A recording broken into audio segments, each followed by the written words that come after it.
High বন্ধুরা, আজকে আমি আপনাদের দেখাবো ফোনপে অ্যাপ্লিকেশন থেকে কিভাবে আপনারা ইলেকট্রিসিটি বিল চেক করবেন। তো সর্বপ্রথম ফোনপে অ্যাপ্লিকেশন ওপেন করে নেবেন, যেমন আমি ওপেন করে নিয়েছি। তারপর যেমনই ওপেন করবেন এরকম ইন্টারফেস আসবে। তো এখানে করবেন কি, এখানে আপনারা দেখতে পাচ্ছেন রিচার্জ অ্যান্ড বিল।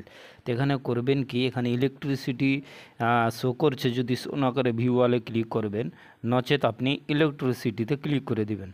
এখানে যেমনই ক্লিক করবেন চলে আসবে আপনার সার্কেল, আপনি কোন সার্কেলে চেক করতে চান। তো আমি ওয়েস্ট বেঙ্গলে চেক করতে চাই, তো এখানে আপনারা দেখতেই পাচ্ছেন। তো ওয়েস্ট বেঙ্গল ইলেকট্রিসিটি এখানে আমি ক্লিক করে দেবো। এখানে যেমনই ক্লিক করব এখানে অপশান চলে আসবে, আইডিটি দিতে হবে, কাস্টমার আইডি। এই ইলেকট্রিসিটি বিলের যেটি কাস্টমার আইডি আছে সেটি আমি এখানে দিয়ে দিব।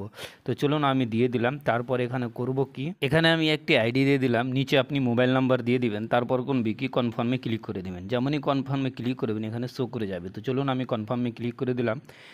দেখছি এখানে দেখতে পাচ্ছেন বন্ধুরা, এখানে কোনো মানে পেন্ডিং বিল নাই, তার জন্য এটা দেখিয়ে দিল। যদি আপনার বিল থাকতো তাহলে এখানে শো করে যেত। তো এইভাবে আপনারা ফোনপে থেকে ইলেকট্রিসিটি বিল চেক করতে পারেন।